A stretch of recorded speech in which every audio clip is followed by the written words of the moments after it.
Let's go off the grid. Okay. Let's go off the grid. Okay. I know that you really want to put your phone away. Yeah. Let's go off the grid. Hello, and welcome to Off the Grid, a podcast about sharing your work and making money online without relying on social media or big tech. I'm your host, Amelia Fruby, and on this show, I share stories, strategies, and experiments for starting or running a creative small business with radical generosity and energetic sovereignty. We are currently in our Back to Biz series, where I am exploring many ways to make pivoting fun as we invent and reinvent ourselves and our businesses over and over again as we navigate the sometimes choppy waters of 2026 in small business on the internet and just like everywhere in life. So in this series, I have been sharing conversations with Off the Grid community members like Alex McGinnis and Taylor Apollonio about ways that we can refresh our work. I talked to Alex about how to refresh our brand. I talked to Taylor about how to refresh our home office or workspace. And today I'm here to talk to you about how to refresh or really streamline and cut back on your tech stack. So this episode is great for you if you're just starting out and you want to build your business around super affordable tech tools. Or maybe you've been in business for a while and you're realizing that you are spending so much money on software each year, you need to cut down on that budget and you want to move to some free and low cost options. So the reason I'm making this episode is manyfold. One, because I spend so much money on software every year, like $5,000 plus. It's wild how much money it costs to just run everything I do in my business with all the things required for podcasting and invoicing and having beautiful websites and all of this. It's a lot. And I don't think it needs to be that much. And then another reason I'm doing this is because I know that for many of you tuned in, your business may be making less money this year and you really want to lower expenses so you can stay in business, even if you are making a little less. So I'm hopeful that this episode can provide some ideas of ways that you can lower your annual tech budget. Or again, if you're just starting out, I'm going to tell you how to set up your tiny biz tech stack for $50 a year or less. And I'm going to tell you how to do that without relying on Google, which is often the recommendation.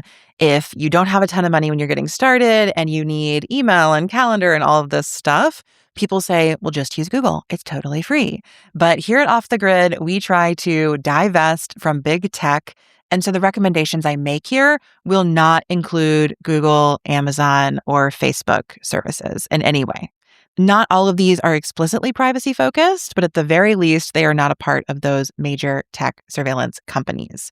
So I'm hopeful that no matter what type of business you have, you'll learn about one or more tools in this episode that you might be able to build into your tech stack to reduce expenses. Now, that said, I do want to be clear that there are so many types of businesses out there, and this episode will not necessarily provide all of the tech that every business owner needs to run their business. In fact, it absolutely won't do that. If you have an e-commerce store, you're definitely going to need to invest in things like Shopify and Klaviyo and other tools that cost more money than this. If you are a therapist or a medical practitioner and you need your tech to be HIPAA compliant, you're going to have to invest in different types of tools that provide that degree of privacy, right? So I'm not claiming that this will work for every single business owner out there, but I do think that if you are an online service provider or you have a content creation or digital products business, you could likely use the tools that I'm going to recommend today to build out early iterations of your business or to lower expenses in some areas. So again, if you have a tech need that isn't mentioned here, that's okay. And if you want to ask me about it, you can come join us in the interweb. Something we do in our community Slack all the time is talk about different tech needs, different app questions, different software considerations. You can be sure that when Squarespace raised their prices this year, we were chatting about it in the interweb Slack. When Flowdesk got rid of their unlimited plan last year, we talked about that in the interweb Slack. So if you want support making these decisions, get yourself on the interweb wait list so you can join us when the doors open. And if you're listening to this live, the doors will open to the wait list on August 24th and be open until August 31st. So this is a great time to get on the wait list, learn more what the interweb is about. And if you enjoy this episode, then to come actually be in conversation with us as you select tools, set things up, or shift platforms to lower expenses. So thank you so much for tuning into this episode. I hope you enjoy it. And if it saves you some money, I hope you might use that toward your own interweb membership now or in the near future. For now, let's dive into my guide to more affordable systems and software, how to set up your tiny biz tech for $50 a year or less. All right, I'm going to divide these recommendations into 3 categories. We'll start with your business's online presence and communications, then talk about systems and scheduling tools, and end with money, software, apps, bank accounts, invoicing, etc.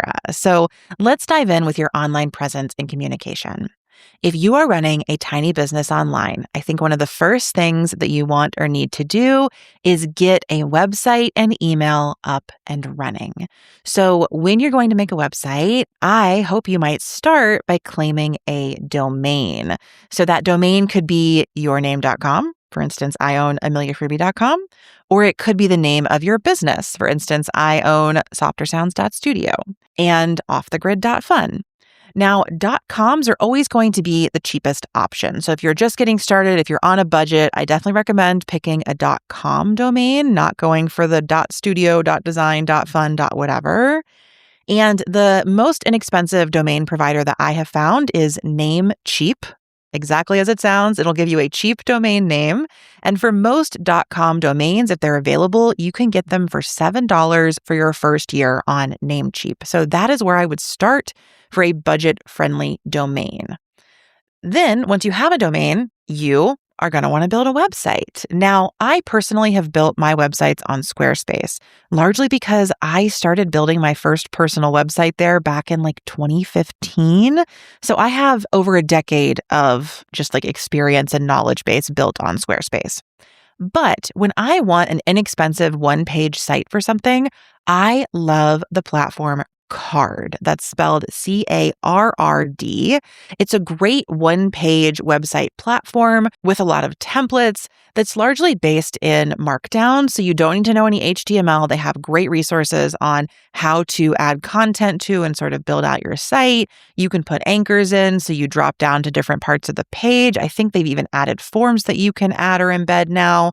So Carrd does a lot, and they have free plans, but it's only $19 per year to create a Carrd site with your custom domain. So if you've got yourname.com from Namecheap, and then you set up a site on Carrd, you can set up that site at yourname.com. And in total, that's only going to run you $26 a year, at least for your first year, because I think the Namecheap domains do go up after your first year. But Carrd has had that $19 a year plan since I started working with them years ago. So I love how affordable Carrd is, and I highly, highly recommend it. Okay, so you've got your domain, you've got your website, and we've only spent $26. Once you have those pieces in place, then I think you want to get your email set up. Now, for any tiny online business, you're going to need 2 types of email probably. You'll need an email account that you send and receive communications from, right? That's just your email. You probably have an email address already. But when you're setting up a business, I highly recommend setting up your email with a custom domain. There are a lot of technical reasons for this, but one of them is also just trust. If you are running a business, it looks more, legit. If you have an email address that's like hello@yourname.com, that builds additional trust that you're running a business. You're not simply a person with an email, right? It's not just your personal Gmail you're doing business from. It's not just your personal Proton account. if you have an email set up with your domain name, it builds trust and authority. So the third piece I recommend is getting an email set up with your domain. Now, where do you do that? If you try to do that in Google, it's going to be quite expensive. And also, you're still in Google, which is a company we try to divest from at Off the Grid. So I use Zoho, that's spelled Zoho, to have a custom email address and inbox for only $12 per year. It's pretty basic. It doesn't have all the bells and whistles that you may be used to in a place like Gmail or Proton, but I set up my business in Zoho when I got started, and I have been so grateful to have that account. It works great for me. So again, it's only $12 a year for an email address and inbox hosted at your own domain in Zoho. So that's the first email that you'll want to set up. Now, the next thing you're probably going to want is an email list so you can send newsletters and email marketing, so you can gather people's email addresses and begin building your newsletter channel, right? So when I talk about business ecosystems and marketing ecosystems off of social media, we typically always want to have a website and an email list. So how do you build your email list? Well, I have two recommended tools here. I think that currently the email service provider or email list provider that has the most extensive free plan is Sender. That's SENDER.net. And their free plan allows you to have up to 2,500 subscribers totally for free. You can send up to 15,000 emails per month for free, which means if you had 2,500 subscribers, you could email them 6 times a month totally for free. And you can have newsletters, automations, landing pages, and sign-up forms all on their free plan. So it's really generous and extensive, and I think would fit the needs of a lot of businesses, especially those who are just starting out who probably don't have that many email subscribers anyway. So Sender is the platform I recommend. If Sender doesn't feel quite right for you, I have also heard great things about Email Octopus. It has a slightly simpler interface. It has more pared back features. And it also allows for up to 2,500 subscribers on the free plan. But I will say that you only get one landing page with Email Octopus. They only allow you to send 10,000 emails per month. So their free plan is not quite as generous as Sender's is. I think that Sender is probably my strongest recommendation here, but I wanted to provide two options because I find that with your email list, the sort of like UX, the user experience, how it feels to you to go in there, to make your emails, to set up your automations, that matters so much. And it's actually why I use the platform I use, which is Flowdesk. I use Flowdesk because it is beautiful and intuitive to me. When I go into the back end of Flowdesk, I'm not struggling to figure out what's going on. I love to use the drag and drop of their email editor. I like the fonts and templates that they have. My choice to use Flowdesk was largely dictated by aesthetics and ease of use for me. And so if that's important to you, then I might recommend Flowdesk, but it's definitely not in our $50 a year budget. The lowest plans on Flowdesk start at $25 a month or $19 a month if you pay for a whole year up front. And so it's a more expensive tool. That said, I do have an affiliate code where you can get, I believe, 25% off your first year. So if you want to try Flowdesk, if you look at Sender and you look at Email Octopus and you're like, these are just not for me, then you can head to the show notes for that special link from me to sign up for Flowdesk and check it out. Now, once you have your domain, your website, your personal email inbox, and your email service provider set up, I think the one other thing you might need here is a tool to design some things for your website, for your emails, right? You might want a little header for your emails. You might want to put a particular image or need some graphics for your website. And for simple design needs, I always recommend Canva. If you haven't heard of Canva before, it's a great tool with a lot of free options. So you can sign up for free. keep using the free plan as long as you like. And I think that that will allow you to make some of the basic graphics that you might want. Maybe you want to put together a really beautiful PDF of your offerings. You can do that in Canva. Maybe, as I've already said, you want to make a header for your newsletter. You can do that in Canva. There's so much that you can do with their free plan. So I wanted to include it here as we're thinking about your online presence and communications, because it really wraps in, again, your website, your email, your brand. So those are my recommendations for your tiny business's online presence and communications. And so far, we have spent, drumroll please, $38 a year on your business. Very affordable to get set up with a domain, a one-page website, an email account, and a free email service provider and design software. So that's where we're starting. And the fun thing is, that's actually going to be our whole budget. Everything else I'm going to recommend from here on out has free options with maybe one that you might want to pay for, but I don't think you have to at this stage or if you're on a really small budget. So that was our Tiny Biz online presence and communications. Now let's talk about systems and scheduling. So once you have your website set up, you have your email set up, you are working on growing your audience, you've put yourself out there with your brand, maybe you have some offerings in the mix.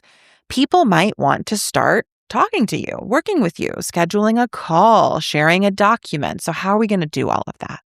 Well, when I decided to build my business Softer Sounds, the first decision I made, actually before the website, before the email, really before any of that, was to set myself up in Notion. I think that Notion is one of the best places to build out your documents and dashboards for free. You can use Notion's free plan to create pages and databases that can be your content calendar, your CRM, or customer relationship manager. I use Notion for my business finance dashboard. I use it to keep track of my tasks and my projects. So Notion is a really powerful tool that will allow you to build internal systems for your business while also sharing some of those pages with the people who might reach out to you. So if somebody sends you an email and asks for a proposal, you can write it up in Notion and send them a link to that page to view. So in my experience, Notion is a great tool to really replace Google Docs, Google Sheets, Google Drive, anything you might have been doing or be tempted to do in the Google universe, you can do inside of Notion. And most of it you can do with their free plan. Although if you get really into the sort of databases and forms and sites of it all, then you might need to upgrade to their plan that costs $10 a month. I think it's called the Plus plan. So eventually you may decide you want to pay for Notion, but I think when you're just getting started, you can use their free plan to set up many of your backend systems and some of the communication you're doing with clients. Now, when you have clients or when you're trying to book clients, you may also want to hop on a video call with them, right? So you're probably going to want some type of video call platform and a scheduling tool. So I think the standard video platform across the internet, or at least like the online business remote work internet, is Zoom. And Zoom is what I use for all of the calls across the interweb. I really appreciate its reliability, even if there have been some questions about its privacy over time. But Zoom does have a free plan where you can have calls for up to 40 minutes. You can share the links, you can send people to it. So you could make a free account on Zoom if you're doing, 15-minute inquiry calls or 30-minute sessions with people. If you need more time, up to a 60-minute call for free, then I would recommend using Proton Meet for your calls. So you can use Proton Meet totally for free, and it is more privacy focused than Zoom. One more video conferencing tool that I have used and really enjoyed in the past is Whereby, and they have a free plan that allows you to have up to 30-minute calls and to have like a standard URL. So if you just want to have one meeting room for yourself, then you could make a room at that URL. You could have it attached to any invitations you send for calls, and you can have meetings for up to 30 minutes there. Now, I think with the free plans on all of these, there are limits on recordings, or recordings may not be available. So I will say that if you're doing something where you need to record things, like if you're teaching a class and you need to send a recording afterward, you may have to pay for a video conferencing tool, and that will not fit in our $50 per year budget. And then finally, while you can schedule all of your video calls over email and do that manually, you may also want a scheduling tool that will allow people to book directly on your calendar, or also allow you to charge for calls. So for instance, if you're selling a 30-minute tarot reading or a 90-minute coaching session, you may want to have software or a tool where someone can select a time on your calendar and pay immediately when booking it, right? So my recommended tool for scheduling is now TidyCal. TidyCal has a very generous free plan where you can have unlimited bookings and booking types. You can do paid bookings on their free plan. You can have your own booking page. Or for $29 one time, not an annual fee, just one time, you'll get access to the paid version of TidyCal, which allows you to auto-create meeting links, have group bookings, do custom email follow-ups, and things like that. So if you do a lot of scheduling, I would highly recommend TidyCal. You can start with the free plan, and then it's only $29 one time to upgrade to their paid plan. So that is systems and scheduling. I really have to say that I have pretty much built out my entire business in Notion. It's where I do so many things and work directly with my clients. I also use Zoom for calls, but I've used Proton Meet and Whereby in the past and enjoyed them both. And I do have a TidyCal account. I don't currently use it for scheduling because I signed up for Dubsado a really long time ago and have a lower price plan and have just built out my scheduling flows in there.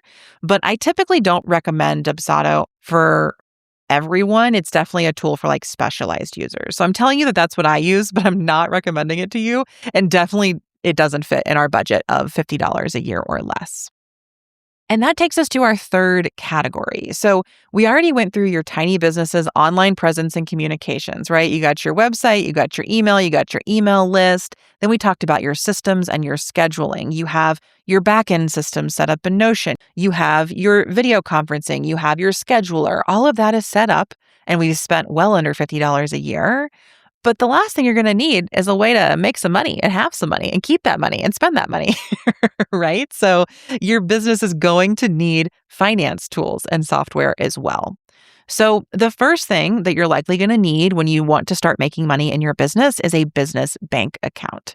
I highly recommend setting up a separate bank account for everything you do with your business. Now, I am not a financial advisor, but this is the financial advice I've gotten from every financial advisor I've spoken to, which is that it is best to keep your business finances separate from your personal finances, even if your business is set up such that the legal entity kind of like collapses into your personal finances. So in the US, if you're a sole proprietor, your business is taxed on your personal taxes anyway, but it is still best to have a separate bank account for it. This will be especially helpful if you ever get audited. And if you decide to become an LLC or an S Corp or another type of business, then you're going to have a separate bank account much of the time. So I use Novo for my business bank account. They are a fintech company. So that means they're not actually a bank. They work with, I believe it's Middlesex Savings or something like that. And Novo is the sort of software on top of that that allows me to have a bank account where I have different reserves. So I put away money for taxes. I put away money for my paycheck each month and things like that. So I love Novo and I highly recommend it. I have a link in the show notes that will get you and me a referral bonus if you sign up for a Novo account through my link. And that said, I think that it is good to know that fintech companies are not banks. And so while there is, in theory, sort of like pass-through FDIC insurance in the US, which typically means that your bank account balance is insured by, I believe, the federal government for up to typically $250,000 per account. Again, don't quote me on all of that, but that's my basic understanding of it. sometimes when you use a fintech company, there can be complications with that degree of insurance. So again, Novo is the fintech company that's working with the accredited bank Middlesex. But I have definitely been following some coverage around like Betterment and PayPal and how all of this works. And I want to let you know that if you're worried about things like that, then your best bet for a business bank account is to go to a local credit union or a local bank and ask them about their options. You can often get a free checking and savings account at your bank for your business. So I love Novo, but I recommend you check out your banking options and get yourself set up with a free business bank account, however feels right for you. And then you're also going to need two things. You're going to need some type of accounting software and some type of invoicing software. So when you're just starting out, I recommend starting with a spreadsheet. You don't have to pay for QuickBooks at the beginning. You can make a spreadsheet where you track all the money that comes into your business and all the money you spend on your business. So if you have a business bank account and you receive and spend all your money from that, then you can just make a spreadsheet where you look at each transaction and you label what it was for, and that will allow you to add it all up when it comes to taxes and report your finances accurately. Now, if your business has more complex finances like mine, or you have a ton of transactions coming in and out, which can definitely happen if you're selling, lower cost products, or if you have a Substack or like a small, membership where there's $5 a month coming in every month, then you might want a software that is going to automatically import your bank and perhaps credit card transactions. And if you need that, the two that I have used are Wave, which is currently around $190 per year, and QuickBooks, which costs, I think, about double that at this point. So if you want that auto import and you want a software where you're going to be doing more clear financial and business accounting, that will cost more than our $50 a year budget. But again, I don't think everyone needs that. That's going to be for people who have been in business for a while, who have a lot of transactions, etc. So again, I recommend starting with a spreadsheet, which you can make in Notion or in, Numbers if you have a MacBook, or Excel if you have Microsoft Office, or even Google Sheets if you need that free option. So many places to have a free spreadsheet for your business accounting. And then invoicing.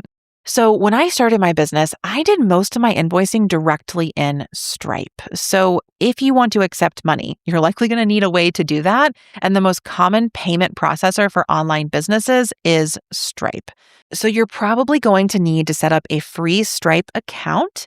And once you do that, you can make invoices and send them to people directly through Stripe. Now, payment processors like Stripe do take a cut of your payments, and that has become industry standard. I believe as I'm recording this that Stripe's standard cut is 3 cents plus 2.9% per transaction. So that is what will be coming out of your payments.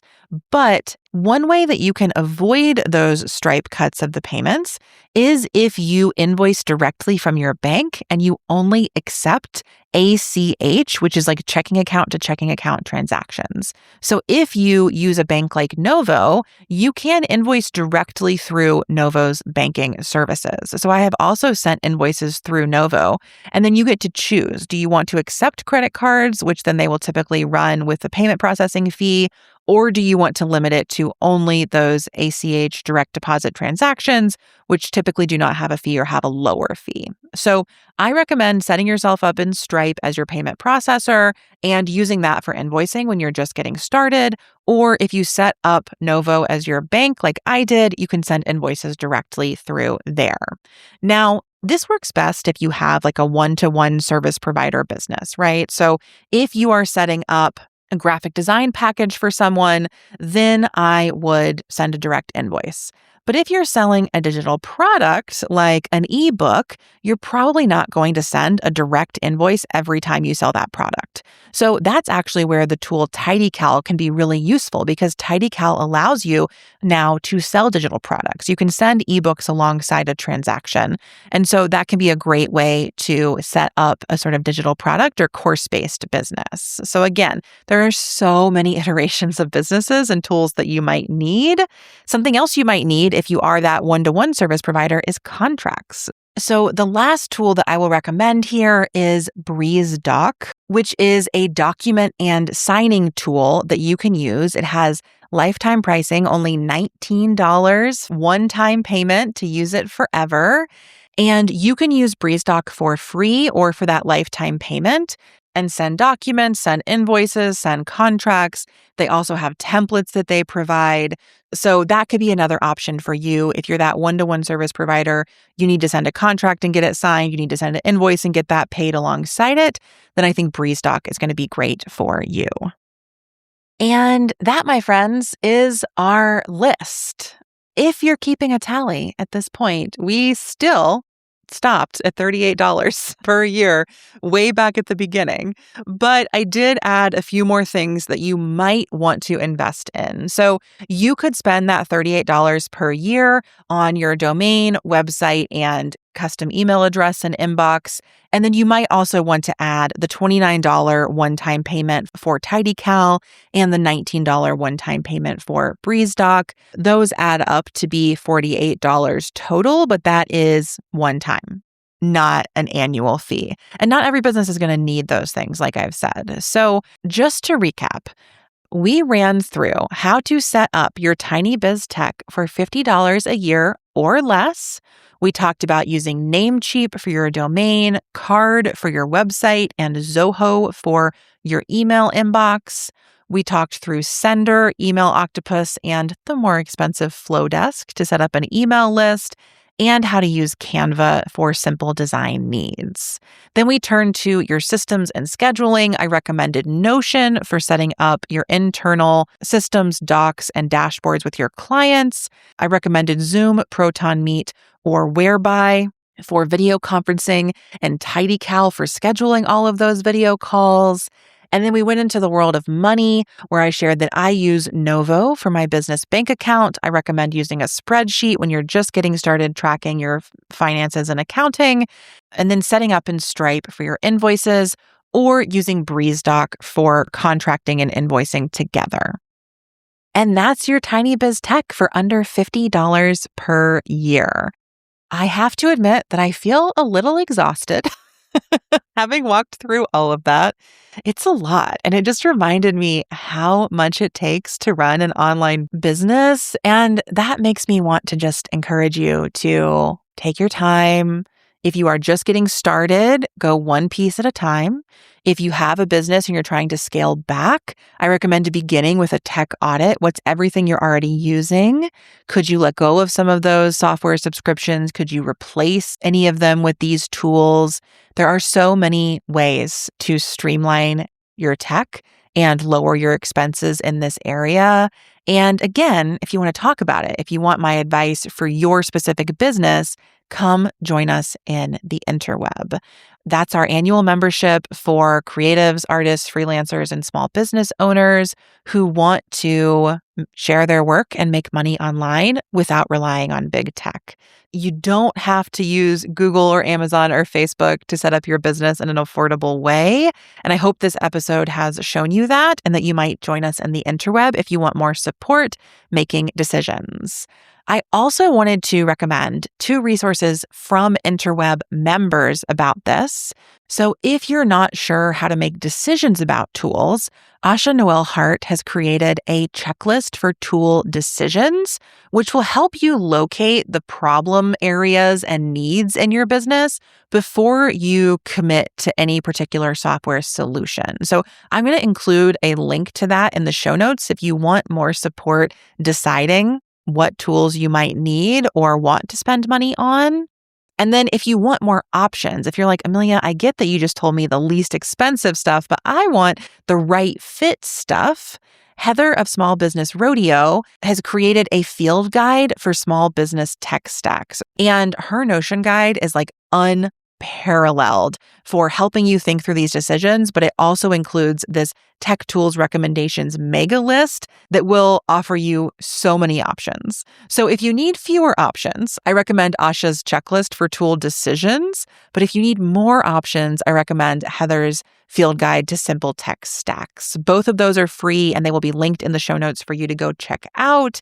And then again, if you want to actually talk to me about it, if you want my help with this, we do that in the Interweb Slack all the time, and I would love to see you there. All you have to do is join the waitlist and come on in when doors open next week.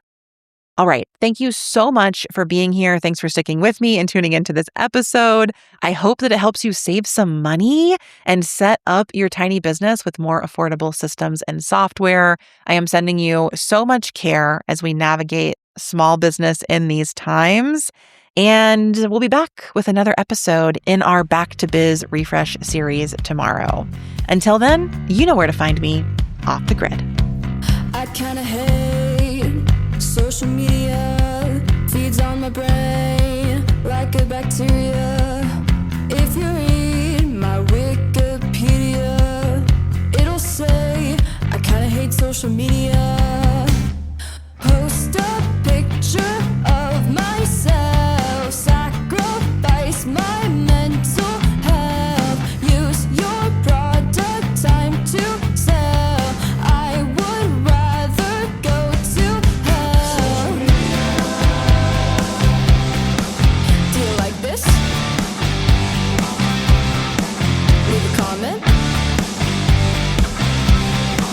Can you share this? Will you wear this?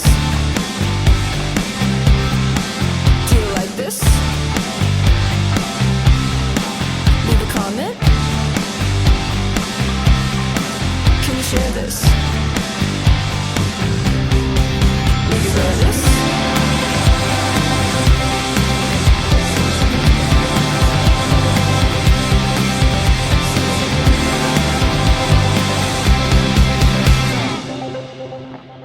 Okay. That was an abridged version of Social Media by Surfer Boy and Rectangle.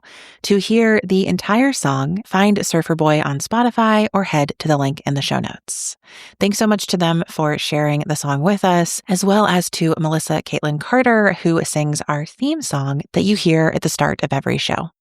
I'm your host, Amelia Fruby, and if you enjoyed this episode, I hope you will download the free Leaving Social Media Toolkit at offthegrid.fun/toolkit. Until next time, I will see you off the grid.